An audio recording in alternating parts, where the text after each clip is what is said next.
membahas poin kulit total depravity atau kerusakan total.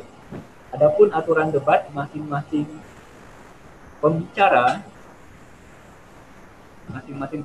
perkenalan 1 menit, pemaparan materi masing-masing 7 menit, sesi saling menyanggah masing-masing 3 menit, dan akan berlangsung 6 kali, durasi 36 menit total, dan closing statement masing-masing 5 menit. Kemudian doa tutup. Bapak Ibu Saudara yang kasih Tuhan, debat kali ini bagi kita semua bukanlah untuk saling menjelekkan, juga bukan untuk memupuk permusuhan, bukan juga untuk mencari yang menang saja. Melainkan diharapkan kita semua dapat memahami kebenaran firman Tuhan lebih baik lagi. Ada orang mungkin yang berpikir debat itu tidak ada gunanya, karena masing-masing narasumber toh sudah kokoh dalam posisi masing-masing. Ini bisa benar juga bisa tidak benar. Tetapi debat yang dilakukan dengan benar, bukan dengan semangat permusuhan, akan merangsang kita semua untuk merenungkan dan memikirkan topik yang diperdebatkan. Dan jika topik itu adalah topik yang menyangkut firman Tuhan, maka diharapkan kita akan semakin memikirkan topik itu. Akan semakin baik hasilnya di dalam menyimpulkan. Debat ini kiranya dapat merangsang bukan hanya kedua narasumber pembicara, Pak Muri, Pak Stephen, namun kita semua yang menyaksikan dapat memikirkan kebenaran firman Tuhan lebih mendalam lagi. Itu tujuan dari debat ini. Baik, kita akan memasuki sesi perkenalan masing-masing 1 menit. Saya persilakan Bapak Muri Wali Yanto Matalu untuk memperkenalkan dirinya. 1 menit kita mulai. Ya, selamat pagi. Pak Muri. Selamat pagi semua. Nama saya Muri Wali Yanto Matalu. Saya saat ini sedang riset PhD di Theologische Universiteit Kampen, Belanda, secara part-time. Dan saya menjadi pendeta di gereja-gereja reformasi di Indonesia. Saya aktif di dalam menulis buku, juga berceramah, berapologetika. Ya, itu saja saya kira mungkin yang bisa saya perkenalkan. Ya, baik, terima kasih Dr. Pak Muri, itu kandidat PhD, dan beliau menuliskan dogmatika reform, itu yang sangat fenomenal, saya pikir cukup tebal, akan gunanya. Berikutnya, kita berikan kesempatan 1 menit Dr. Stephen. Dipersilakan Dr. Stephen untuk memperkenalkan diri. Suara Dr. Stephen, Pak Andrew mohon di... Ya. Oke, baik. Terima kasih Pak Dede. Nama saya Stephen Einstein Liao, dan saya sudah menyelesaikan studi doktoral teologi di Amerika tahun 2011. Saat ini saya melayani sebagai dosen dan juga bagian akademis, ya, penanggung jawab bagian akademis di Grave International Theological Seminary. Saya banyak mengajar kelas-kelas yang berhubungan dengan teologi, termasuk tentang Calvinisme. Dan saya juga ada melayani di gereja Baptis Independen Alkitabiah Grave. Saat ini saya rasa cukuplah, ya, kira-kira seperti itu. Terima kasih Dr. Stephen. Kita akan memasuki pemaparan materi. 7 menit akan dimulai terlebih dahulu oleh Pak Muri. Saya persilakan, kita akan memulai 7 menit dari perkataan pertama. Ya, materi dari saya, mudah-mudahan tidak lebih daripada 7 menit. Jadi yang pertama saya perlu sampaikan bahwa ada salah kaprah yang besar di antara orang-orang non-reform mengenai pengertian teologi reform tentang total depravity, ya, yang diartikan sebagai mati total. Dan orang reform tidak pernah memahami total depravity sebagai mati total, ya. Kalau mati total itu tidak bisa apa-apa, apapun tidak bisa. Tapi kalau total depravity itu adalah kerusakan total. Dia rusak, masih bisa jalan, iya tapi rusak. Ya, itu intinya.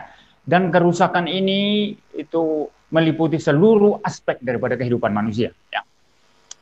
Nah, istilah total depravity ini banyak juga salah kaprah, termasuk mungkin dari saudara-saudara pihak Grafe ini, ya, dari GBIA, bahwa diartikan hanya sebagai secara moral manusiawi semata-mata, padahal tidak demikian. Di dalam pengertian teologi reform itu, istilah total depravity itu harus dilihat dari perspektif relasi antara manusia dengan Tuhan Allah. Maka kalau begitu kita melihat di dalam konteks manusia sebagai ciptaan Allah, menurut gambar dan rupa Allah. Ya. Dan teologi reform itu membagi manusia diciptakan menurut gambar dan rupa Allah itu dalam pengertian yang sempit dan dalam pengertian yang luas. Nah, dalam pengertian yang sempit berarti apa? Bahwa manusia diciptakan dengan pengetahuan yang sejati, itu dalam Kolose 3 ayat 10. Lalu manusia juga diciptakan dengan kebenaran dan kekudusan yang sejati, itu dalam Efesus 4 ayat 24. Nah, pengertian yang sempit ini, yakni diciptakan dengan pengetahuan, dengan kebenaran dan kesucian yang sejati, itu sudah hilang ketika manusia jatuh ke dalam dosa. Maka Roma 3 ayat 23 berkata manusia sudah berdosa dan kehilangan kemuliaan Allah. Nah, itu yang hilang. Tetapi ada yang tidak hilang ketika manusia jatuh ke dalam dosa, yaitu gambar dan rupa Allah dalam pengertian luas. Karena Allah itu rasional, maka manusia diciptakan dengan sifat rasional. Kita mempunyai logika. Karena Allah itu dia adalah keberadaan, ya, yang mempunyai kehendak, maka manusia diciptakan dengan kehendak, ya. Karena Allah itu adalah keberadaan yang mempunyai emosi, perasaan, maka manusia juga diciptakan dengan perasaan. Karena Allah itu di dalam dirinya secara intratrinitarian, dia mempunyai sifat sosial dan relationship, ya, antara satu dengan yang lainnya, di antara ketiga pribadi, maka manusia pun diciptakan sebagai makhluk yang sosial, yang mempunyai relasi dengan sesamanya. Begitu, ya. Lalu kemudian makhluk juga diciptakan sebagai manusia juga diciptakan sebagai makhluk yang bermoral, yang tahu membedakan yang baik dan jahat. Karena Tuhan itu suci, Tuhan itu baik, ya, sepenuhnya, berbeda sepenuhnya dari kejahatan. Maka manusia pun diciptakan dengan aspek moral, diberi hati nurani untuk membedakan yang baik dan yang jahat. Ya, begitu, ya. Lalu manusia juga diciptakan dengan aspek rohani. Hanya manusia di antara seluruh ciptaan yang bisa menengadah ke atas lalu berkata, Tuhan tolong saya. Binatang tidak, ciptaan lain tidak. Nah, seluruh aspek dalam pengertian yang luas ini tadi, baik aspek rasional, perasaan, emosi, kehendak, aspek sosial, aspek moral, aspek rohani, itu sudah rusak total dalam dosa. Artinya apa? Memang masih bisa jalan, tetapi dalam relasinya dengan Tuhan, itu sudah rusak. Ya. Jadi ada saja orang mungkin secara rohani mencari Tuhan, tapi bukan Tuhan yang dia cari, Allah palsu yang dia cari. Ada saja mungkin orang berdosa, ya, yang berbuat baik, tetapi perbuatan baiknya itu tidak memenuhi standar daripada Tuhan Allah. Nah, ini pengertian singkat, ya. Sekarang saya lanjutkan. Kalau begitu, total depravity itu bukan mati total, tidak bisa apa-apa, bukan. Ya, sebagaimana disalahpahami selama ini. Nah, bagaimana memahami lebih detail sekarang istilah total depravity ini, ya? Saya katakan tadi itu harus dimengerti dari konteks relasi antara manusia dengan penciptanya, yaitu Tuhan Allah, ya, begitu, ya. Maka problem utama, ya, atau the core of the problem when we speak about the doctrine of total depravity is the brokenness, ya, of human relationship to God, ya. Jadi the brokenness, ya, of human relationship, ya, to God.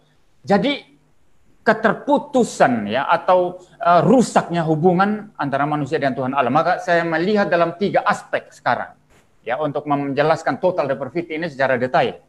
Pertama dalam aspek ontologisnya. Dalam aspek ontologisnya, bahwa saat manusia jatuh ke dalam dosa, manusia itu statusnya atau posisinya sudah bergeser dari posisi atau status yang seharusnya. Tadinya dia berada dalam posisi yang benar di hadapan Tuhan Allah, di dalam relasi yang benar dengan Tuhan Allah, sekarang sudah bergeser, ya. Itu sebab ketika manusia jatuh dalam dosa dan Tuhan datang, ya, mencari manusia, tetapi manusia bersembunyi dan melarikan diri. Karena posisinya sudah tidak benar, sudah geser, ya. Itu sebabnya juga di dalam Roma pasal 3 ayat 11 dikatakan tidak ada seorang pun yang mencari Allah. Saudara juga bisa membandingkan dari dalam Mazmur pasal 14 ayat 2 dan 3 ya. Tetapi mungkin ada yang berkata, tapi banyak kok orang yang mencari Allah. Iya, banyak yang mencari Allah, tetapi bukan Allah sejati yang mereka cari. Allah palsu yang mereka cari. Roma 1 ayat 23 berkata apa? Mereka menggantikan kemuliaan Allah yang tidak fana dengan gambaran yang mirip dengan manusia yang fana. Burung-burung, binatang-binatang yang berkaki 4 dan binatang-binatang menjalar. Jadi mereka... 1 menit lagi. Ya, jadi mereka menciptakan Allah menurut mereka sendiri. Lalu bukan hanya aspek ontologis, juga dalam aspek epistemologis. Artinya pengetahuan tentang Allah. Memang manusia mempunyai pengetahuan tentang Allah. Tetapi pengetahuan tentang Allah itu tidak benar lagi. Juga dalam aspek moralnya, manusia sudah tidak benar lagi. Ya, bukan hanya epistemologis, juga dalam aspek moral, manusia tidak benar lagi. Kesalehan manusia, kata Yesaya, hanyalah seperti kain kotor. Dalam bahasa Ibraninya ukefeget itu, atau filthy rags dalam bahasa Inggris, itu berarti kain yang dipakai wanita pada saat menstruasi. Begitu. Jadi betapa kotornya, manusia tidak ada yang baik di hadapan Tuhan Allah. Di dalam pengertian-pengertian inilah, bahwa relasinya dengan Tuhan, posisinya sudah bergeser, dan dalam pengertian epistemologis, dia sudah tidak benar memahami Allah, lalu dalam pengertian moral, dia sudah rusak, tidak ada kesalehan yang benar-benar saleh di hadapan Tuhan Allah, maka manusia itu total depravity. Ini pengertian tentang total depravity. Baik, terima kasih Pak Muri. Sekarang 7 menit kepada Pak Steven. Saya persilakan. Oke, baik. Terima kasih kepada Pak Muri Wali untuk pemaparan materinya. Dan dari yang saya dengar yang Pak Muri Wali jelaskan tadi, sebenarnya boleh dibilang hampir semuanya saya amini begitu. Artinya, kalau total depravity dijelaskan sedemikian saja, ya saya juga amin-amin saja bahwa manusia sudah jatuh dalam dosa, sudah kehilangan kemuliaan Allah dan lain sebagainya. Jadi manusia sudah mati dalam dosa dan lain sebagainya ya. Namun karena fokusnya ada pada perdebatan di sini adalah kita ingin mempertajam begitu ya. Mempertajam, maka saya tidak akan banyak berfokus ke persamaan-persamaan. Karena banyak sebenarnya tadi yang Pak Muri Wali bilang omong itu, saya banyak yang saya aminkan gitu. Amin, puji Tuhan. Tetapi saya akan berfokus di mana letaknya saya tidak menerima total depravity di dalam sistem Calvinisme. Jadi kalau total depravity itu ditarik keluar tersendiri, cuman dikatakan bahwa oh manusia ini sudah jatuh dalam dosa, sudah kehilangan kemuliaan Allah, itu amin begitu. Saya juga percaya Alkitab mengatakan itu. Tetapi di manakah letaknya saya tidak setuju dengan total depravity dalam sistem Calvinisme? Ini adalah sebagai berikut. Pertama, jadi karena waktu saya akan persingkat saja. Yang pertama adalah mengenai kausa dari total depravity itu. Kenapa manusia bisa berada di dalam kondisi yang sedemikian parah, kondisi yang sudah terjerembab, tidak bisa, ya intinya sudah mati dalam dosa dan lain sebagainya. Kenapa manusia bisa berada di dalam posisi seperti itu? Dan untuk itu kita harus kembali kepada pelanggaran pertama, yaitu pelanggaran Adam, begitu kan? Nah, saya percaya bahwa Tuhan menciptakan manusia dengan free will, dengan kehendak bebas. Dan yang saya maksud dengan free will adalah free will yang benar-benar bisa memilih. Jadi yang secara filosofis disebut libertarian free will, bukan compatibilistic free will. Dan dengan libertarian free will berarti ketika Adam diperhadapkan kepada pilihan untuk makan buah itu atau tidak, dia bisa memilih. Artinya ada opsi yang real, bisa saja dia tidak makan, begitu. Bisa saja dia tidak makan buah itu dan manusia tidak jatuh dalam dosa, tidak masuk ke dalam total depravity yang tadi kita katakan tersebut. Namun di dalam Calvinisme, kenapa saya tidak setuju total depravity dalam sistem Calvinisme adalah karena Calvinisme percaya divine determinism, artinya Allah menentukan segala sesuatu. Allah menentukan segala sesuatu dan itu jelas di dalam John Calvin sendiri mengajarkan demikian, Westminster Confession of Faith mengajarkan demikian. Saya akan kutipkan satu cuplikan dari bukunya Calvin Institutes ya. John Calvin berkata, God not only foresaw the fall of the first man and in him the ruin of his posterity, but also at his own pleasure arranged it. Ini dari Institutes of Christian Religion, book 3, 23, poin nomor 7. Dan itu berarti John Calvin, dan diteruskan oleh berbagai pengakuan iman, percaya bahwa Allah menentukan Adam untuk berdosa gitu. Adam tidak bisa tidak berdosa, Allah menentukan dia berdosa. Sehingga demikian, kenapa manusia bisa totally depraved, itu adalah karena Allah menentukannya begitu. Allah menentukan supaya manusia totally depraved. Nah, ini saya lihat tidak ada dasar Alkitabnya. Ya, tidak ada dasar Alkitabnya karena saya melihat Allah di dalam Alkitab adalah Allah yang membenci dosa dan Allah yang tidak akan menentukan manusia untuk berdosa. Malah dia sering berkata kepada manusia jangan berdosa, dan bahkan ada ayat-ayat di mana Tuhan berkata bahwa kenapa kalian berbuat dosa seperti itu? Aku tidak pernah memerintahkannya, tidak pernah timbul dalam pikiranku, terutama dalam Yeremia. Yeremia ada 3 ayat ya, salah satunya Yeremia 19 ayat 5. Orang Israel waktu itu membakar anak-anaknya kepada Molok. Tuhan bilang, apa itu? Aku tidak pernah perintahkan, aku tidak pernah, bukan hanya perintahkan, tidak pernah kukatakan dan tidak pernah timbul dalam hatiku. Berarti tidak pernah Tuhan dekritkan. Tetapi Calvinisme berkata bahwa Tuhan sudah mendekritkan segala sesuatu termasuk dosa manusia, sehingga manusia totally depraved itu adalah karena Tuhan menentukannya. Begitu. Nah, ini yang saya tidak bisa terima. Oke, kemudian nomor 2, begitu ya. Kenapa saya tidak bisa menerima total depravity dalam sistem Calvinisme adalah berkaitan dengan solusinya. Tadi Pak Muriwali mengatakan bahwa ada salah kaprah, dikatakan mati total segala macam. Ya. Tetapi Pak Muriwali, justru para Calvinis lah yang memang memakai istilah mati total itu gitu. Ini bukan kita yang bikin-bikin. Ada banyak buku-buku Calvinis yang memakai istilah mati total dan bahkan mati dalam dosa itu mereka ibaratkan seperti mayat begitu. Sehingga di dalam doktrin Calvinisme,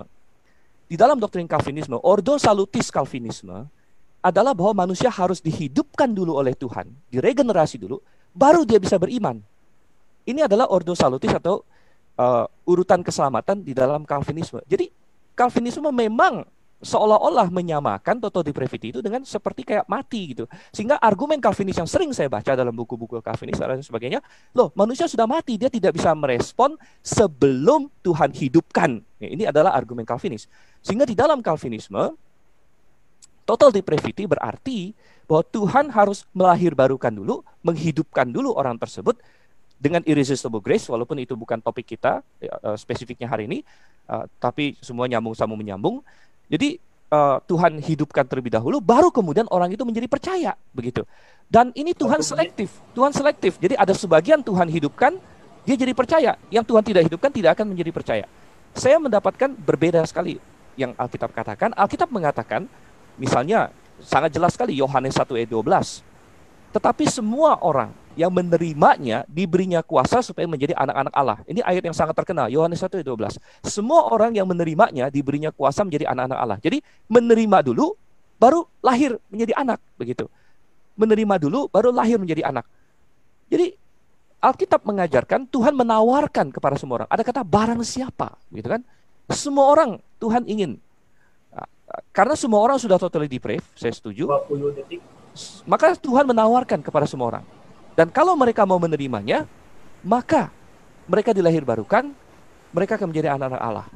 Begitu. Jadi itulah letak perbedaan dan penolakan saya terhadap total depravity dalam sistem Calvinisme. Walaupun ada banyak poin-poin mengenai manusia jatuh dalam dosa, itu saya setuju begitu. Mengenai mati dalam dosa, setuju. Oke, silakan. Baik, kita akan memasuki sesi mempertajam argumen pada Pak Muri. 3 menit, silakan Pak. Ya, yang pertama-tama saya perlu berkata kepada Pak Dokter, ini sebetulnya sudah terlalu melebar topiknya ya. Saudara Pak Dokter ya pernah riset doktoral di luar negeri ya. Kalau topik melebar seperti ini, bagaimana supervisor kita pasti akan memberikan peringatan begitu ya. Jadi ini kita tidak sedang membicarakan tentang ketetapan Allah. Itu kalau mau cari waktu khusus untuk itu silakan ya. Jadi ini sudah out of topic sebetulnya ini Pak Dokter ini ya, begitu ya. Nah, teologi reform tidak pernah berkata bahwa penyebab manusia itu total depravity adalah ketetapan Allah. Penyebab efisien ya. Jadi Anda kalau belajar filsafat ya, itu misalnya dalam Aristotelian itu ada penyebab bentuk ya, ada penyebab material, ada penyebab efisien, ada penyebab final ya.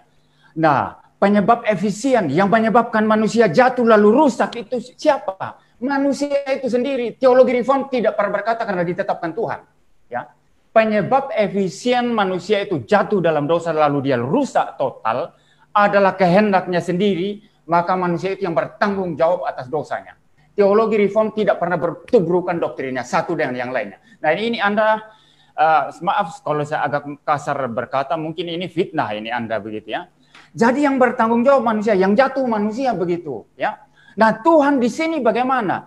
Berketetapan untuk mengizinkan manusia jatuh dalam dosa. Sehingga Tuhan itu hanyalah penyebab final, bukan penyebab efisien manusia jatuh dalam dosa. Seperti itu. Ini yang pertama. Lalu yang kedua, tadi istilah mati total, salah lagi. Total depravity bukan mati total, tidak bisa apa-apa. Tapi dalam relasinya dengan Tuhan Allah, ya, saya katakan tadi, the brokenness ya of human relationship with God, ya, itu yang memang secara total sudah terputus lagi. Secara total itu terputus begitu. Maka kalau begitu, kalau tidak dicari Tuhan, manusia tidak mungkin mencari Tuhan. Kalau tidak dianugerahi keselamatan oleh Tuhan, manusia tidak mungkin bisa selamat sendiri. Bahkan tidak mungkin mencari Tuhan. Contoh Adam di Taman Eden sudah jelas. Tuhan cari, Adam bersembunyi. Ini fakta. Jadi saya kira Anda di samping salah kaprah ya tentang teologi reform, juga tidak memahami penjelasan saya tadi. Ya. Jadi mati total apa? Tidak bisa. Ya bukan itu. Tapi hubungan dengan Tuhan baik secara ontologis, secara epistemologis maupun secara moral itu sudah rusak total. Maka manusia tidak mungkin mencari Tuhan. Dia hanya hidup di dalam dosanya. Kecuali ada anugerah Tuhan yang menolong dia. Seperti itu. Saya kira sampai di sini dulu. Ya, 3 menit Pak Stephen, silakan. Ya, baik Pak Muriwali.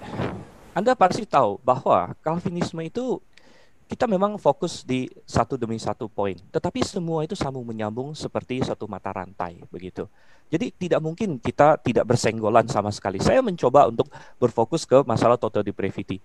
Dan kita kembali kepada bahwa kausa dari total depravity di dalam Calvinisme itu apa? Tadi Bapak mengatakan ya bahwa Calvinisme tidak mengajarkan bahwa kausa efisien tadi ya. Jadi inilah yang menjadi kata-kata bersayap menurut saya. Karena begini, tadi Bapak berkatakan Allah berketetapan mengizinkan dosa. Itu adalah bahasa yang sudah watered down, artinya sudah diperhalus begitu. Dalam pengakuan-pengakuan iman Calvinis, mereka tidak puas dengan sekedar mengizinkan, melainkan menetapkan gitu. Kalau kita bicara mengenai mengizinkan, itu saya juga percaya Pak. Karena saya percaya Allah berdaulat. Kalau Tuhan tidak izinkan, ya memang nggak akan terjadi. Tetapi Calvinisme tidak puas dengan mengizinkan. Bapak harus jujur dalam hal ini. Calvinisme mengajarkan bahwa Allah bukan sekedar mengizinkan, Allah menetapkan. Allah decreed ya. Nah, kemudian pertanyaannya kembali adalah, tadi kita bilang, kausanya manusia berdosa. Pertanyaan saya kembali adalah, mungkin nggak di dalam sistem Calvinisme, mungkin nggak Adam itu sebenarnya tidak berdosa? Ini adalah tesnya, the litmus test, gitu kan? Bisa tidak Adam sebenarnya tidak berdosa? Nah, saya berkata ada kemungkinan itu gitu. The possibility exists bahwa Adam tidak jatuh dalam dosa. Dia bisa saja memilih dengan free will dia, dengan libertarian free will dia memilih untuk tidak berdosa. Di dalam Calvinisme tidak ada kemungkinan itu, karena memang itu sudah didekretkan oleh Tuhan, dia pasti berdosa begitu, pasti berdosa karena itu sudah merupakan ketetapan Tuhan. Ini adalah letak perbedaan pertama utamanya. Nah, kemudian tadi mengenai yang Bapak katakan rusak dengan Tuhan, saya katakan itu saya aminkan Pak, saya aminkan rusak dengan Tuhan segala macam saya aminkan. Tapi saya ingin pertegas dari Bapak, benar nggak dalam Calvinisme itu Tuhan harus hidupkan manusia dulu, baru dia bisa menjadi percaya. Artinya ordo salutis di dalam Calvinisme adalah regenerasi dulu, baru iman. Ya. Karena itu yang Calvinis ajarkan, gitu. Dan itu berkaitan dengan total depravity. Bagaimana memahami matinya tadi itu? Matinya itu dalam pengertian apa, begitu kan? Karena Calvinis mengajarkan bahwa Tuhan harus hidupkan dia dulu, baru dia beriman. Saya dapatkan terbalik, beriman dulu, baru Tuhan hidupkan. Artinya begini. Saya percaya Roh Kudus tetap harus memberikan anugerah, itu saya percaya. Tetapi anugerah Roh Kudus bukan regenerasi dulu, gitu. Tetapi tarikan sehingga manusia itu bisa memilih untuk percaya, bisa memilih untuk tidak percaya. Waktu habis. Oke. Kita akan bertajam kepada poin total depravity-nya. Silakan Pak Muriwali 3 menit. Ya, jadi sekali lagi ini Bapak Dr. Stephen Leo ini dia tidak memahami apa yang saya katakan dan juga bicaranya melebar terus ya, tidak fokus ya. Dia mengatakan Calvinisme menggunakan istilah menetapkan, sedangkan Anda mengizinkan. Ini tidak dengar tuntas penjelasan saya tadi. Saya berkata, Tuhan menetapkan, mendekritkan untuk mengizinkan. Itu ketetapan, itu dekrit. Dekrit untuk mengizinkan. Bahkan di dalam teologi reform itu ada dua pandangan, supralapsarianism dengan infralapsarianism. Itu keduanya bicara mengizinkan. Ketetapan Tuhan untuk mengizinkan adanya dosa. Kalau supra berkata, ketetapan itu memastikan. Kalau infra berkata, ketetapan itu ya dia tidak terlalu tegas mengatakan memastikan begitu. Itu perbedaan. Tetapi reform dimanapun percaya Tuhan mendekritkan, Tuhan menetapkan untuk mengizinkan dosa. Ini dua hal yang berbeda, bukan kata-kata bersayap. Anda yang nggak paham, seakan-akan mau memberi saya kuliah Calvinisme hari ini ya Pak Dr. Stephen ya. Jadi Anda harus memahami itu ya, itu salah kaprah Anda tadi. Lalu yang berikut sekarang, apakah ada mungkin untuk tidak berdosa? Ya, Agustinus sendiri yang pernah mengajarkan double predestination ya sebelum Calvin ya dengan sangat tegas, dia malah berkata posisi Adam di Taman Eden itu post pecare, post non pecare. Reform tidak tolak itu. Post pecare mungkin berdosa, post non pecare mungkin tidak berdosa. Tetapi ketika manusia sudah jatuh dalam dosa, maka dia hanya tidak ada kemungkinan untuk tidak berdosa. Hanya berdosa saja. Dan seterusnya begitu. Jadi teologi reform tidak menolak kemungkinan Adam untuk taat, ada. Kemungkinan Adam untuk tidak taat, ada. Tetapi itu dari sudut pandang, aspek moral Adam secara manusia. Ya, secara manusia. Dari sudut pandang kedaulatan Tuhan yang holistik, yang komplit, yang sempurna, semua sudah ada blueprint-nya. Berarti apa? Bahwa Adam pasti jatuh ke dalam dosa. Di dalam rancangan Allah itu jelas itu. Maka teologi reform memberikan pembedaan yang jelas. Kita melihat dari perspektif Adam di Taman Eden atau melihat dari perspektif kedaulatan Allah. Di dalam kedaulatan Allah tidak ada yang tidak pasti. Semua pasti. Kalau tidak pasti itu Allah yang lemah. Nah, Anda percaya ini Allah yang lemah, yang tidak tahu segala sesuatu, yang tidak memahami segala sesuatu dari awal sampai akhir. Kalau dalam Allah reform semua sudah jelas. 20 detik pasti jatuh sudah jelas, bahwa Adam pasti jatuh sudah jelas. Maka Anda harus membedakan, lihat dari perspektif moral Adam di Taman Eden, ada kemungkinan untuk tidak jatuh, ada kemungkinan untuk jatuh. Tapi dari kacamata kedaulatan Allah, Adam pasti jatuh karena Tuhan tahu secara sempurna, rancangannya sempurna. Tidak ada satupun itu yang sifatnya arbitrer atau sifatnya itu kecelakaan. Tidak ada. Habis untuk kedua pembicara, mohon untuk fokus kepada poin T, totally depraved atau total depravity, untuk tidak melebar ke penetapan dan lain sebagainya. Saya berikan waktu 3 menit, Dr. Stephen. Ya, baik. Jadi ini berkaitan dengan totally depraved karena kita bicara mengenai mengapa manusia bisa totally depraved begitu. Dan saya kutipkan kembali apa yang Calvin katakan. Apakah Pak Muriwali mengamini ini? God not only foresaw, jadi Tuhan bukan hanya sekedar melihat, mengetahui, mengizinkan tadi, ya, the fall of the first man, and in him the ruin of his posterity, but also at his own pleasure arranged it.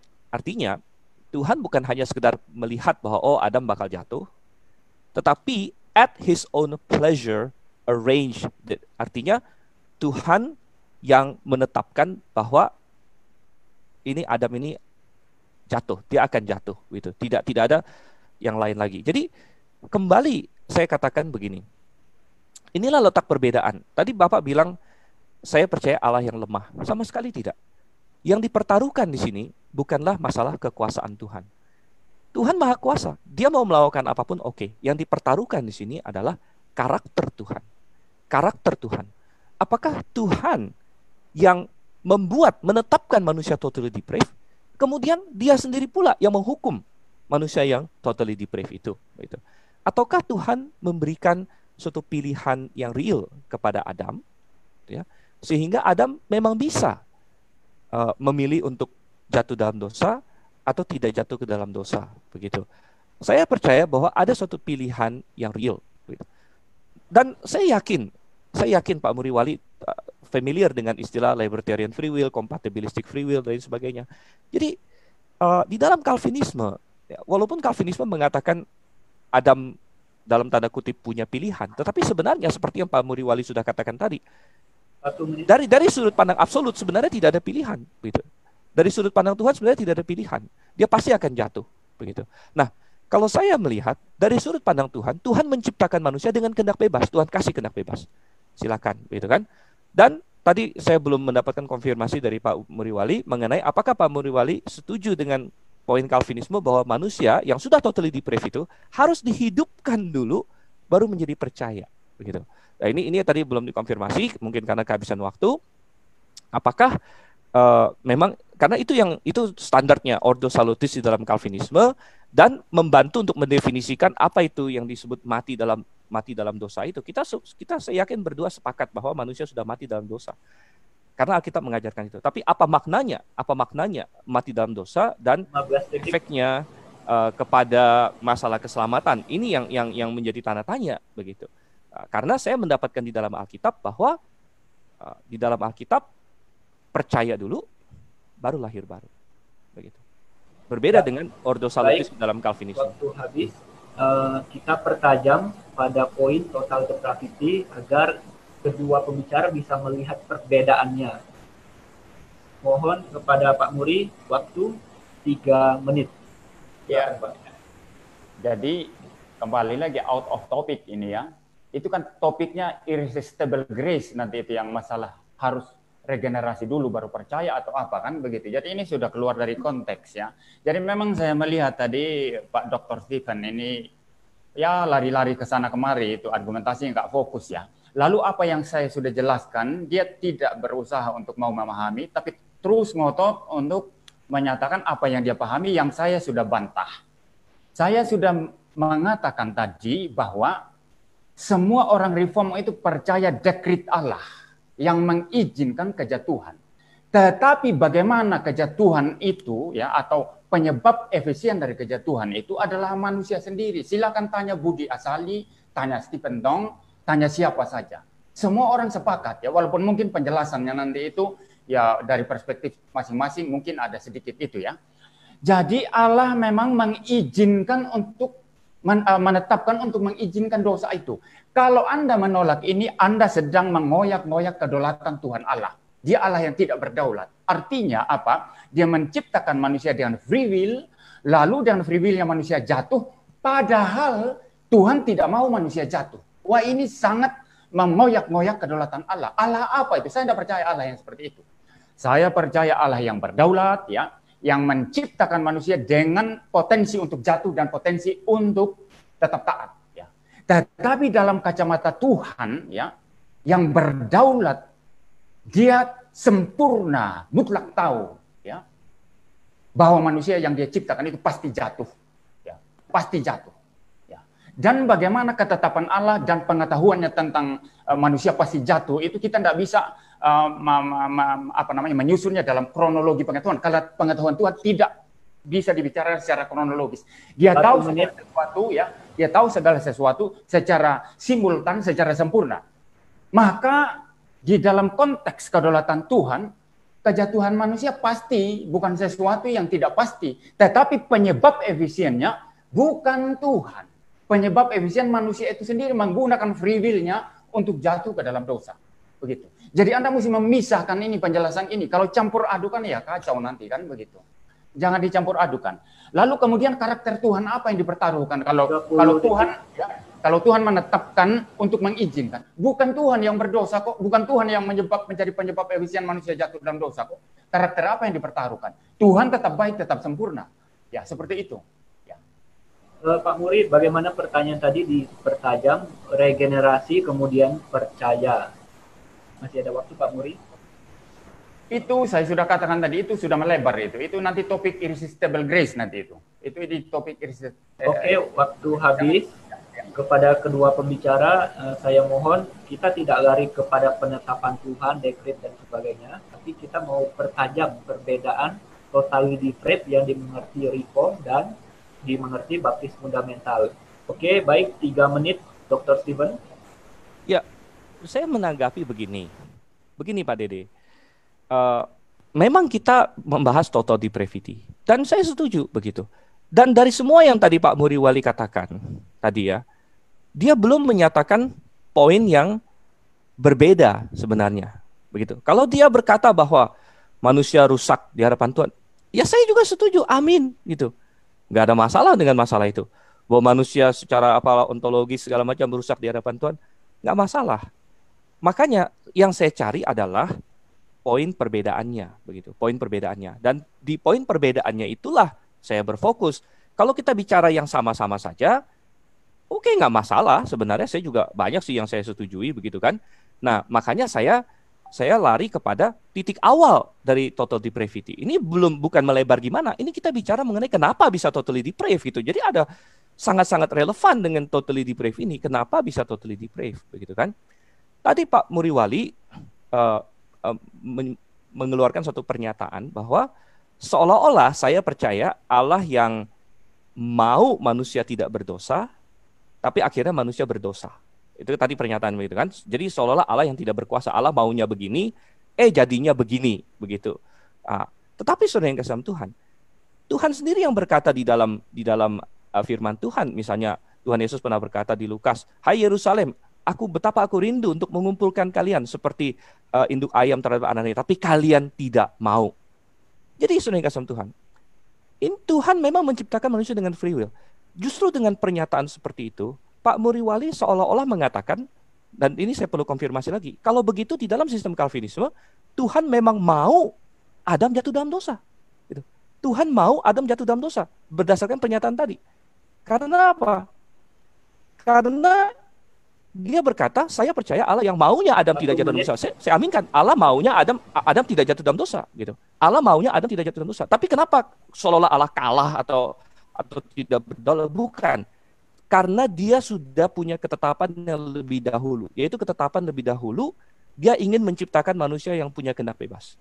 Dengan ketetapan itu, walaupun dia ingin manusia tidak jatuh dalam dosa, namun karena dia sudah menetapkan manusia punya free will, dia membiarkan manusia memilih.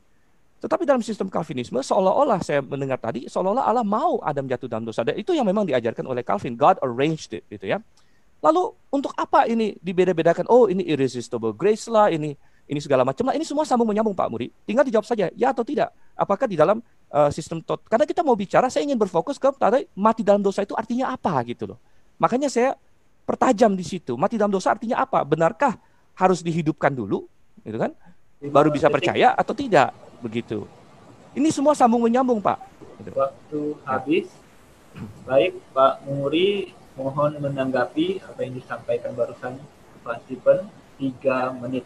Ya, yang pertama-tama saya mau bertanya kepada Pak Stephen ya, apakah menurut Anda itu di dalam pengetahuan Allah itu ya kejatuhan manusia pasti atau tidak pasti? Ya, jawab itu saja. Jawab saya pasti atau tidak pasti di dalam pengetahuan Allah sebelum manusia jatuh. Ya, apakah pasti atau tidak pasti? Ini yang pertama. Lalu yang kedua, ya, apakah Allah berkehendak atau mau? Jelas saya di dalam penjelasan saya kalau sudah ada istilah Allah menetapkan untuk mengizinkan, berarti itulah kehendak Allah. Kehendak apa? Kehendak untuk menetapkan, mengizinkan manusia jatuh ke dalam dosa. Tetapi bagaimana manusia jatuh itu bukan Allah penyebab efisiennya. Tetapi manusia itu sendiri karena manusia mempunyai free will. Ya, seperti itu. Itu yang saya perlu jelaskan di sini ya. Kalau tidak dipahami juga ya apa boleh buat ya. Seperti itu ya. Jadi Allah ya berkehendak mendekretkan untuk izinkan kejatuhan. Jelas itu. Ya, seperti itu. Baik supralapsarian maupun infralapsarian terima ini. Cuma supra lebih berani mengatakan bahwa dengan izin ketetapan untuk mengizinkan itu menjadikannya pasti sekali. Gitu ya. Sedangkan infra agak ragu-ragu untuk langsung mengatakan pasti. Tetapi yang jelas substansinya sama. Allah berkehendak menetapkan untuk mengizinkan manusia jatuh ke dalam dosa. Hanya ini pendapat ini yang saya selaras dengan kedaulatan Allah. Yang selaras dengan kemahakuasaannya yang mutlak ya, yang sempurna. Lalu mengenai regenerasi tadi ya. Apakah manusia diregenerasi dulu baru selamat? Kalau Anda Pak Stephen percaya dengan yang saya katakan tadi bahwa secara ontologis, secara epistemologis, secara moral manusia itu relasinya di hadapan Tuhan sudah rusak total, maka logika satu-satunya yang kita perlu pakai adalah bahwa Tuhan mencari manusia, bukan manusia mencari Tuhan. Adam di Taman Eden sudah bukti. Maka kalau begitu, kalau Tuhan tidak beranugerah meregenerasi orang, bagaimana orang bisa percaya kepada Dia? Bagaimana orang bisa datang kepada Dia? Ayat-ayat yang Anda kutip tadi itu tidak disinkronkan dengan ayat-ayat yang lain. Bagaimana dengan perkataan Tuhan Yesus yang berkata dalam Injil Yohanes? Ya? Tidak ada seorang pun yang datang kepadaku jikalau tidak ditarik oleh Bapa. Anda bahas ayat itu atau tidak? Anda kan tidak bahas ayat itu, hanya peduli siapa yang percaya dia akan diselamatkan. Itu baru half truth, itu hanya separuh kebenaran. Reform itu melihat seluruh kebenaran secara komplit, secara utuh. Maka kita mempunyai doktrin yang tangguh, yang utuh begitu, yang komplit begitu. Kalau Anda kan separuh-separuh begitu kan, bagaimana dengan Allah Bapa menarik tadi? Sebagaimana katakan Tuhan, tidak ada seorang pun yang datang kepadaku kalau tidak ditarik oleh Bapa. 15 detik. Anda bagaimana menafsirkan itu? Masih ada waktu, Pak? Sudah, ya. Baik. Sebelum ke Pak Stephen, tadi Pak Muri sudah meyakini regenerasi dahulu, baru kemudian percaya. Bagaimana reform pegang. Beliau bertanya apakah kejatuhan manusia itu pasti atau tidak pasti. Oke, 3 menit Pak Stephen, dipersilakan. Baik. Ya. Jadi saya gampang saja menjawabnya. Begini ya, kalau ditanya apakah pada Tuhan kejatuhan manusia itu diketahui atau tidak, Tuhan mengetahuinya dengan pasti. Gitu. Loh, mungkin Anda bertanya, kalau gitu bedanya apa dengan Calvinisme? Bedanya adalah kalau dalam sistem saya yang saya percayai, kembali manusia bisa tidak jatuh dalam dosa. Bisa, dari sudut pandang Allah bahkan. Ya, dari sudut pandang Allah. Bukan hanya sekedar teori, tapi Tuhan menciptakan manusia bisa tidak jatuh dalam dosa. Lalu kau udah bisa tahu dengan pasti begini, kalau misalnya Adam pilih untuk berdosa, Allah sudah mengetahui dari awal dia berdosa. Kalau misalnya Adam pilih untuk tidak berdosa, maka Allah sudah mengetahui dari awal bahwa dia tidak berdosa. Begitu. Jadi apapun pilihan manusia akan sudah diketahui oleh Tuhan sejak awal secara pasti. Kebetulan memang manusia pilih untuk berdosa, maka Tuhan mengetahui itu secara pasti. Tetapi tidak mengurangi kemungkinan bahwa dia bisa saja tidak berdosa. Dia bisa saja tidak berdosa, maka Tuhan akan mengetahui itu dari awal secara pasti juga. Nah, kalau kita melihat ya, apa yang diajarkan oleh Calvinisme, walaupun tadi dengan kata-kata menetapkan untuk mengizinkan dan lain sebagainya, intinya di dalam Calvinisme adalah tidak ada kemungkinan, tidak ada possibility lain bahwa dari sudut pandang Allah bahwa Adam itu tidak berdosa begitu. Dan ini sudah ditetapkan. Saya kutipkan kembali ini. Saya bisa share screen nggak nih? Saya share screen. Iya. Mana? Aduh, saya nggak ketemu tombolnya. Saya bacakan yang ditulis oleh John Calvin. Pak Muri Wali aminkan nggak ini? God not only foresaw the fall of the first man and in him the ruin of his posterity, but also at his own pleasure arranged it. At his own pleasure, at God's own pleasure. Artinya Tuhan, pleasure, please, dia senang bahwa manusia jatuh ke dalam dosa begitu. Saya bilang tidak. Jadi yang dipertaruhkan adalah karakter Tuhan. Kenapa Tuhan bisa senang manusia jatuh dalam dosa?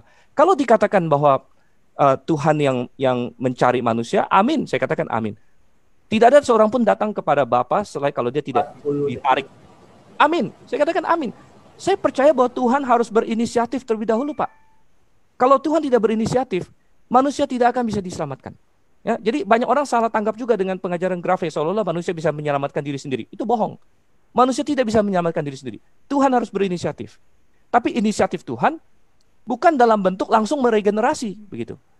Langsung meregenerasi kemudian menjadi percaya. Kalau caranya seperti itu, kalau ada orang tidak percaya, sebenarnya bukan salah dia. Salahnya kenapa Tuhan tidak regenerasi dia, begitu. Nah, ya kan? Nah, kalau misalnya yang saya percaya adalah Tuhan menarik. Tuhan Yesus berkata, kalau aku disalib, aku akan menarik semua manusia kepadaku. Itu adalah apa? Itu kerja Roh Kudus untuk menarik orang, kemudian orang bisa menjadi percaya. Oke. Oke. Ini sudah tangga menyangga yang keempat. Masih ada 2 sesi lagi tangga menyangga. 3 menit waktu diberikan kepada Pak Muri. Silakan, Pak. Ya, mengenai itu tadi ya, kemungkinan manusia untuk taat untuk jatuh dan juga untuk tidak jatuh begitu ya. Saya sudah kutip Agustinus tadi. Agustinus itu yang memberikan dasar yang sangat fundamental dalam pemikiran Yohanes Calvin. Predestinasi itu bukan orisinil ajaran Calvin, tapi Agustinus. Maka silakan lihat Agustinus. Agustinus sendiri berkata manusia di dalam Taman Eden itu posse peccare, posse non peccare. Ya, bisa jatuh dalam dosa, bisa tidak berdosa, bisa berdosa, begitu. Ini possibility, ya. Teologi reform tidak menyangkal itu, sama sekali tidak menyangkal itu, ya. Lalu Calvin yang dikutip tadi, betul Tuhan menghendaki, dan apa yang dikehendaki Tuhan, Tuhan pasti senang, tidak mungkin tidak senang. Ya, tetapi bagaimana Tuhan menghendaki, bagaimana senangnya Tuhan, kita manusia tidak mungkin tahu. Ya, kan bahasa Alkitab itu mengenai Tuhan kan bahasa antropomorfisme. Ya, jadi Anda tidak bisa menafsir Tuhan secara utuh dari kacamata perspektif manusia Anda kan begitu. Tetapi yang jelas Calvin hanya setia mengajarkan apa yang diajarkan Alkitab. Memang Tuhan berkehendak untuk menetapkan, mengizinkan manusia jatuh ke dalam dosa. Nah, Anda kutip satu potong cuplikan Calvin tadi. Saya mau tanya Anda sekarang. Ini tolong direspons nanti. Bisa tidak memberikan kepada saya konteks utuh ya, di mana kalimat itu ditaruh dan konteksnya secara utuh, bagaimana kalimat itu muncul? Karena kalau asal satu dua kata-kata lalu di itu, wah ini adalah sesuatu fitnah. Ini adalah sesuatu yang tidak benar ya begitu ya. Jadi ini harap direspons nanti ya. Dalam konteks apa Calvin bicara itu? Lalu kemudian sekarang ya mengenai salahnya siapa nanti kalau tidak diregenerasi? Manusia itu bersalah dan dihukum Tuhan bukan berdasarkan mereka diregenerasi atau tidak. Ini pemikiran yang sama sekali tidak Alkitabiah. Ya. Manusia dihukum karena dosa loh. Upah dosa ialah maut kata Alkitab. Maka manusia diregenerasi atau tidak diregenerasi tidak berhak untuk ngomong. Ya, kenapa saya dihukum? Dihukum karena dosa kamu. Maka kalau manusia itu diregenerasi karena anugerah Tuhan Allah, manusia yang tidak diregenerasi tidak berhak protes. Karena mereka dihukum bukan berdasarkan tidak diregenerasi, tapi berdasarkan dosa mereka. Anda juga tidak mengerti prinsip teologi reform yang ini, kan begitu. Jadi, regenerasi atau tidak regenerasi tidak ada hubungannya dengan penghukuman. Penghukuman oleh karena dosa, upah dosa ialah maut, begitu. Maka nanti orang yang tidak dapat anugerah Tuhan untuk diselamatkan, mereka tidak mempunyai hak untuk protes. Mengapa Tuhan tidak selamatkan? Mengapa kami dihukum? Kamu dihukum karena kamu berbuat dosa. Reform itu utuh lengkap bro, ya, tidak seperti yang Anda pikir begitu. Ya saya kira itu yang saya jawab. Ya sudah Pak, sudah. Ya. Pemahaman total depravity-nya apakah bisa disamakan dengan total inability? Itu total depravity, total inability itu sebetulnya bahasa yang bagi saya kalau orang lain mau tafsirkan berbeda silakan saja. Bagi saya itu adalah bahasa yang bisa apa namanya? Interchangeable ya, bisa disetarakan bisa, disinonimkan bisa. Total inability artinya apa? Tidak mempunyai kemampuan untuk datang mencari Tuhan. Tidak mempunyai kemampuan untuk menebus dirinya sendiri. Tidak mempunyai kemampuan untuk poinnya Pak. Baik, terima kasih. Sekarang 3 menit waktu Pak Stephen. Saya persilakan. Baik. Saya sudah memberikan kalau tadi ditantang ya. John Calvin tadi Bapak sudah setuju dikatakan bahwa Pak Muriwali berkata Tuhan senang. Tuhan senang. Dia setuju kata-kata Calvin also at his own pleasure arrange. Kok malah dikatakan fitnah? Ini kan kata-katanya begitu. Konteksnya apa? Konteksnya dia sedang berbicara mengenai kejatuhan manusia begitu. Silakan dicek di bukunya. Saya kata sudah kasih ininya referensinya. Dan ini bukan sekedar saya. Nanti bisa dicek di internet, di PDF-nya Institute of Christian Religion segala macam. Jadi Pak Muriwali sudah setuju bahwa Allah senang katanya. Apapun yang Tuhan tetapkan, Tuhan senang. Nah, pertanyaan saya yang saya tantang adalah, tunjukkan satu ayat dalam Alkitab, Tuhan senang manusia berdosa. Oke? Kalau Anda bisa tunjukkan satu ayat dalam Alkitab, Tuhan senang manusia berdosa, Tuhan senang begitu, Tuhan senang akan dosa. Wah, saya dapatkan di dalam Alkitab sebaliknya. Tuhan sangat tidak senang dengan dosa. Tuhan selalu berkata, bahkan Tuhan berkata, aku tidak berkenan akan kematian orang fasik, tapi pada pertobatannya, dan lain sebagainya. Dan kita melihat di sini, apa yang dikatakan ini sangat aneh sekali begitu. Siapa yang memfitnah siapa jadinya? Kalau kita berkata harus Alkitabiah, makanya saya katakan tadi, yang dipertaruhkan adalah karakter Tuhan. Saya kan bukan bicara mengenai kemampuan Tuhan, kemahakuasaan. Tentu Tuhan Maha Kuasa. Tetapi bagaimana dengan karakter Tuhan? Apakah Tuhan senang dan menetapkan manusia jatuh dalam dosa? Begitu. Kalau saya bacakan pengakuan Westminster, poin nomor 2. Although God knows whatsoever may or can come to pass upon all supposed conditions, yet hath he not decreed anything because he foresaw it as future. Jadi menurut Westminster Confession, ketika Tuhan menetapkan segala sesuatu, dia bukan karena dia sudah melihatnya dulu, kemudian dia izinkan gitu, bukan. Ya, jadi bukan karena dia he foresaw. Bukan, oh aku lihat bakal terjadi begini lalu aku izinkan. Bukan. Ini Westminster Confession of Faith.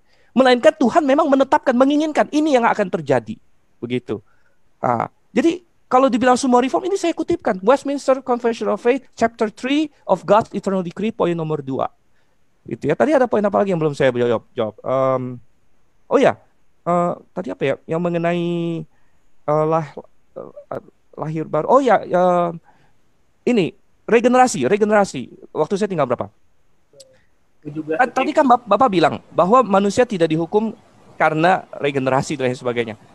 Kalau misalnya orang harus regenerasi dulu baru menjadi percaya, yang sama sekali tidak alkitabiah, karena ada ayat yang berkata harus menerima dulu, percaya dulu, baru lahir baru. Ya, jadi itu sudah bertentangan dengan ayat Alkitab. Tetapi anehnya lagi adalah kenapa Tuhan marah kepada orang yang tidak percaya? Yohanes 3:18. Habis. Oke, waktu habis. Pak Muri Wali sudah menangkap tadi yang disampaikan Pak Stephen barusan. Ya, 3 menit saya persilakan Pak Muri. Ya, sekarang saya mau membahas salah kaprah lebih lanjut lagi ya. Ini banyak salah kaprah dari awal sampai akhir ini tadi ya. Saya ditantang, tunjukkan di mana di Alkitab dikatakan Tuhan senang dengan manusia berbuat dosa. Reform siapa yang percaya Tuhan senang dengan manusia berbuat dosa? Ini adalah sesuatu kesimpulan atau misinterpretasi terhadap teologi reform yang betul-betul itu keterlaluan kalau menurut saya ya. Jadi jelas Tuhan berkehendak untuk menetapkan kejatuhan, tetapi kejatuhan itu disebabkan oleh manusia itu sendiri secara efisien. Begitu. Nah, waktu manusia berbuat dosa dari kehendaknya sendiri, Tuhan tentu benci. Tidak suka, karena itu tidak sesuai dengan karakter Tuhan.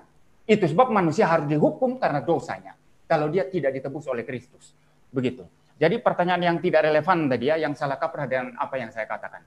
Maka mesti membedakan ya. Kita membicarakan kejatuhan ini dari sudut pandang kedaulatan Allah atau dari sudut pandang Adam, moral Adam di Taman Eden. Mesti dua hal ini dibedakan.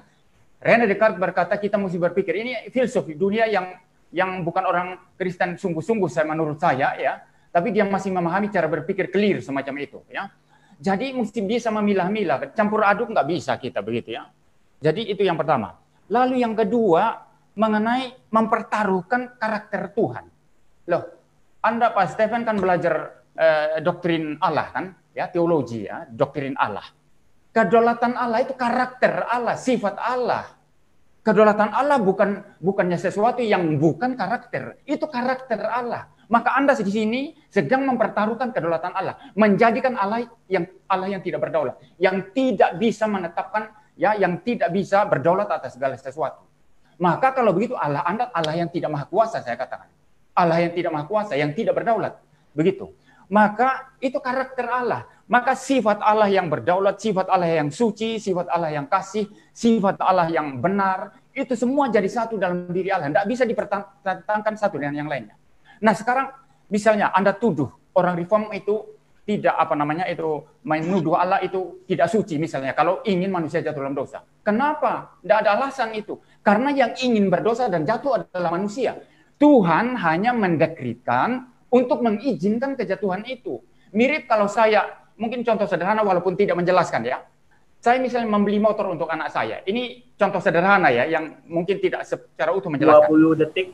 Ya, saya beli motor lalu dia pakai lalu kecelakaan. Saya tidak menginginkan itu semua kan begitu. Tetapi itu memang sesuatu yang mutlak ada, bahwa ada potensi kecelakaan. Dan saya terima itu, saya tetapkan itu untuk membeli kan begitu. Saya kira itu yang bisa saya jawab ya. Ada satu poin lagi mungkin waktunya sudah kurang ya. Waktu habis Pak, maaf. Ya silakan. Ini terakhir Dr. Stephen menanggapi waktu 3 menit, kemudian akan closing statement masing-masing 5 menit. Mohon bisa menggunakan waktu dengan efektif. 3 menit, Dr. Stephen dipersilakan. Kemudian Pak Muri 5 menit, Pak Stephen 5 menit. Oke, baik. Jadi aneh sekali kalau misalnya Pak Muriwali merasa bahwa kalau Tuhan menciptakan manusia dengan kehendak bebas, itu berarti Tuhan tidak berdaulat begitu. Dan sama sekali tidak. Tuhan yang maha berdaulat. Di dalam kedaulatan itu terkandung kemampuan untuk mendelegasikan. Kalau misalnya saya berdaulat, di PT saya sebenarnya saya bisa, misalnya saya punya PT, saya bisa menentukan apa saja. Tapi boleh juga saya menentukan, anak buah saya yang tentukan gitu, oke? Jadi saya delegasikan, itu bagian dari kedaulatan saya. Ketika Tuhan menciptakan manusia dengan kehendak bebas, artinya dia mendelegasikan sebagian dari keputusan itu kepada manusia. Dan itu ada dalam hak dan kedaulatan Tuhan, tidak mengurangi sedikit pun, karena Tuhan yang kasih. Kehendak bebas manusia pun Tuhan yang kasih, begitu. Jadi sama sekali tidak ada hilang kedaulatan Tuhan. Lalu kalau dikatakan, tadi saya aneh sekali, pemirsa sekalian boleh cek, barusan tadi Pak Muriwali yang mengatakan dia setuju dengan pernyataan Calvin bahwa Tuhan senang gitu. Lalu tiba-tiba selanjutnya dia berkata bahwa tidak ada orang reform yang mengatakan Tuhan senang manusia berbuat dosa.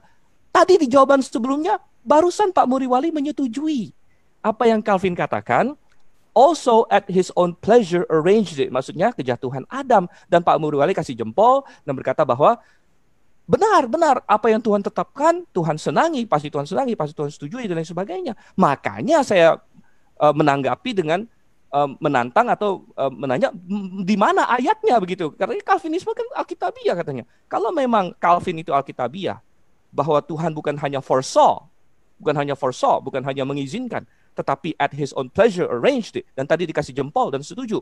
Mana ayatnya ada indikasi bahwa Tuhan senang, pleasure, ya, bahwa manusia jatuh ke dalam dosa, bahwa Adam jatuh dalam dosa. Ini adalah tantangan terbesar bagi Calvinisme menurut saya. Dan kalau kita bilang tadi, kembali ke masalah mati ya, mati. Makanya inilah beda total depravity Calvinisme dengan total depravity saya. Saya percaya manusia sudah mati dalam dosa, tapi bukan dalam pengertian total inability yang tadi disamakan. Ya, melainkan manusia tidak bisa menyelamatkan dirinya sendiri, harus Allah yang berinisiatif, itu kita sepakat Pak. Saya amini yang Bapak katakan. Tuhan harus berinisiatif gitu. Tapi inisiatif Tuhan bukan dengan serta-merta beregenerasi siapa yang dia mau, separuhnya, sepersekiannya lah elect, lalu sisanya enggak, begitu kan? Lalu yang ini menjadi percaya, yang ini enggak. Tapi adalah dengan cara Roh Kudus menginsafkan dunia, katanya Yohanes kan, Roh Kudus akan datang menginsafkan dunia dan lain sebagainya. Dan Alkitab berkata bahwa Tuhan marah kepada orang yang tidak percaya. Yohanes 3:18, barang siapa yang tidak percaya kepada nama Allah sudah berada di bawah penghukuman. Kalau misalnya orang tidak bisa percaya sebelum diregenerasi, kenapa Tuhan harus marah ada orang yang tidak percaya? Loh, Tuhan yang tidak regenerasi kok begitu. Jadi kenapa harus marah kalau ada orang tidak percaya? Waktu habis, Dr. Stephen. Saya mengingatkan kita akan masuki closing statement 5 menit. Anda kedua pembicara bisa menanggapi. Mohon ada closing statement-nya di bagian 5 menit ini. Kepada Pak Muriwali, 5 menit saya persilakan Pak. Baik, yang pertama salah kaprah ya. Saya katakan tadi setuju dengan Calvin bahwa Tuhan menetapkan untuk mengizinkan dosa. Ya, adanya dosa begitu. Tetapi bagaimana manusia itu jatuh oleh karena kehendak bebasnya, itu tanggung jawab manusia. Ini dua hal dipisahkan. Maka ketika manusia berdosa menurut kehendak bebasnya, Tuhan benci. Pak Dr. Stephen, ya, Anda bisa membedakan dua hal ini tidak? Ini problem Anda. Kalau tidak bisa, saya anggap Anda, pengetahuan Anda untuk membedakan ini kurang. Kalau begitu ya. Jadi jelas, saya ulang ya. Tuhan berkehendak menetapkan, ya, mengizinkan dosa. Itu hal lain. Hal berikutnya bahwa manusia dengan kehendak bebasnya itu dia secara efisien jatuh ke dalam dosa, itu hal lain dan itu dibenci Tuhan. Ini dua hal yang berbeda, jangan dicampur adukan, ya. Kalau Anda campur adukan, yaitu Anda membuat karikatur terhadap teologi reform, lalu anggap tahu, lalu kemudian memfitnah, begitu ya. Lalu yang berikut sekarang mengenai ini lagi salah kaprah berikut tadi ya. Tuhan tidak berdaulat kalau menciptakan manusia dengan kehendak bebas. Reform tidak pernah bicara begitu. Justru karena Tuhan berdaulat, maka dia menciptakan manusia dengan kehendak bebas. Kemungkinan untuk taat kepada Tuhan, kemungkinan untuk tidak taat. Dan memang manusia memilih untuk tidak taat. Tetapi semua itu satu dalam rencana pengetahuan Tuhan yang sempurna dan ketetapan Tuhan yang sempurna. Itu. Jadi adanya manusia dengan kehendak bebas, ya, bisa taat, bisa memilih untuk taat, bisa memilih untuk tidak taat, itu merupakan kedaulatan Tuhan Allah. Lalu juga tadi seakan-akan orang reform itu menyangkal kehendak bebas. Manusia diciptakan dan free will. Reform tidak menyangkal itu. Tetapi kehendak bebas yang mana? Yang mutlak atau tidak? Kehendak bebas manusia itu terbatas. Bahkan di Taman Eden pun terbatas. Terbatas oleh kehendak Tuhan Allah. Terbatas oleh alam. Terbatas oleh naturnya sendiri. Adam ingin terbang tapi dia tidak bisa terbang.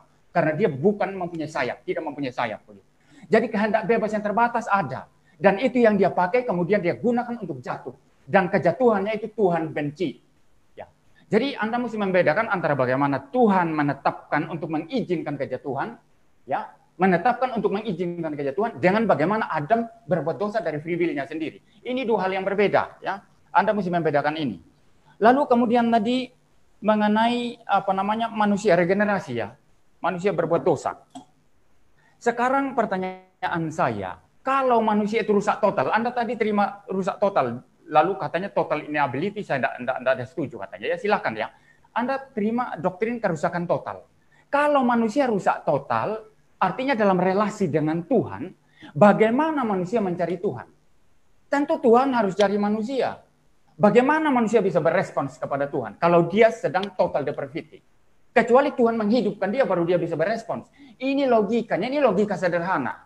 Logika sederhana. Jadi artinya apa di sini? Tuhan terlebih dahulu datang ya kepada dia melalui Roh Kudus, dipersiapkan benih hidup rohani ke dalam hatinya, lalu diperdengarkan firman, dan melalui firman timbul iman. Di sini ordonya, ordo salutis itu seperti itu. Ya. Jadi Anda keliru kalau mengatakan manusia dengan kekuatannya bisa datang kepada Tuhan, begitu ya.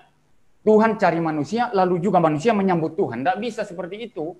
Kalau manusia total ya depravity, maka yang jelas Tuhan datang kepada dia. Tuhan beranugerah menghidupkan dia. Tuhan beranugerah memberikan iman kepada dia. Ini yang diajarkan Alkitab. Hari ini kita tidak membuka ayat-ayat tentang itu karena kita bicara tentang total depravity. Nanti di dalam doktrin irresistible grace saya akan buka seluruh ayat Alkitab yang menyatakan hal ini. Jadi by the way gini ya, kesan saya ada banyak karikatur yang dibuat oleh Pak Stephen ya di dalam debat ini. Dan saya sudah menjelaskan, tetapi apakah paham atau pura-pura tidak paham dan terus saja menyerang dengan cara yang yang salah kaprah seperti itu. Jadi silakan saja. Tapi semua argumentasinya saya sudah bantah dengan habis semuanya seperti itu. Dan dia sebetulnya tidak bisa untuk menjatuhkan argumentasi saya. Ya, 30 detik masih ada Pak. 30 detik masih ada. Saya sudah selesai Pak, sudah selesai. Oke, terima kasih. Ini giliran Pak Stephen sekaligus closing statement 5 menit. Pak Stephen, dipersilakan. Baik, jadi saya akan menanggapi beberapa hal sebagai closing statement. Pertama, mengenai, saya mulai dari yang terakhir dulu deh. Saya tidak ada pernah mengatakan manusia datang kepada Tuhan dengan kekuatannya sendiri, seperti yang Pak Muriwali tuduhkan. Ya.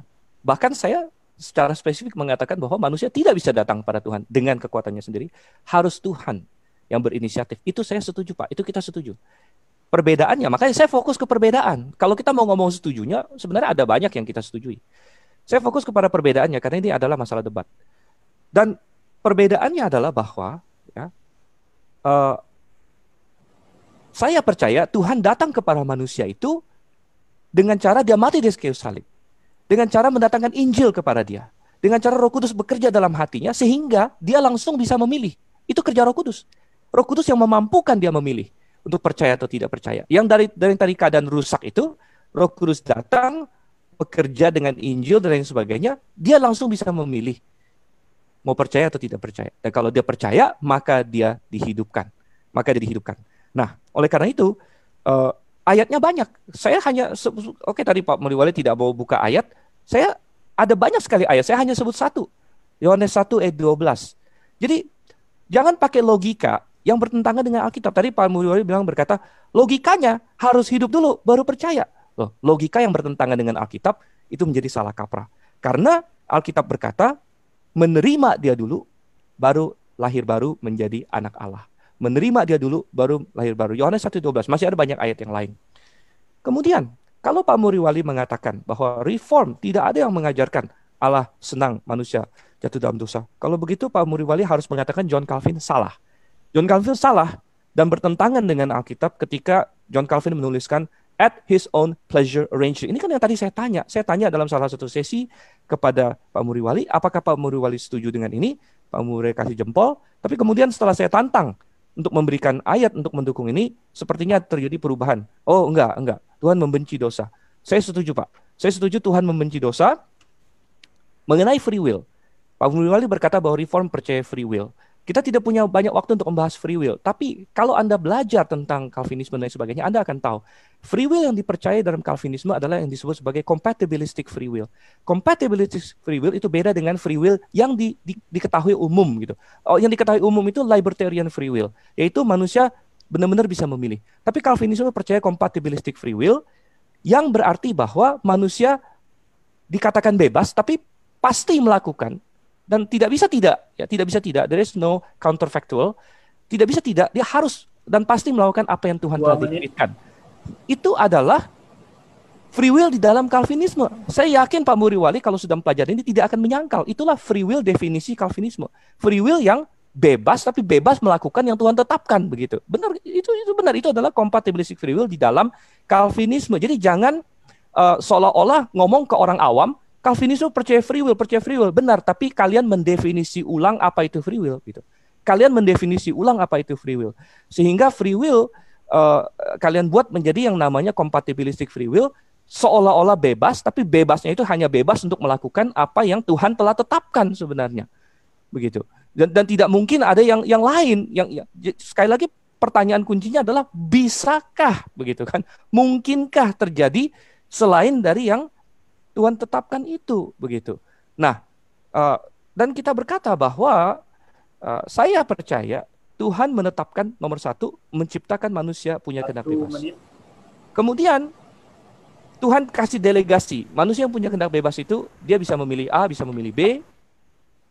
Tuhan tidak senang manusia dalam dosa, tapi kenapa Tuhan tidak senang kok bisa terjadi? Karena Tuhan ingin punya relasi dengan manusia yang bermakna. Dan relasi yang bermakna itu hanya bisa dilakukan dengan makhluk yang punya kehendak bebas, yang bisa dengan bebas memilih, saya mau mengasihi Tuhan atau saya mau membenci Tuhan. Dan di dalam karya keselamatan Tuhan, Tuhan sudah tahu sebagian akan memilih membenci Dia, sebagian akan diselamatkan nantinya, dan akan memilih untuk mengasihi Tuhan. Ya, sesudah Tuhan menunjukkan kasih-Nya, kita mengasihi Dia karena Dia terlebih dahulu mengasihi kita. Dia menunjukkan dulu, Dia berinisiatif. Dia yang datang untuk menyelamatkan. Tanpa Dia, kita tidak bisa sama sekali. Itu saya amini. Ada banyak hal sebenarnya yang saya setuju dengan apa yang Pak Muriwali katakan. Tapi saya terpaksa menolak secara keseluruhan toto di previti dalam sistem Calvinisme karena kaitan-kaitannya dengan poin-poin lainnya. Begitu. Oke.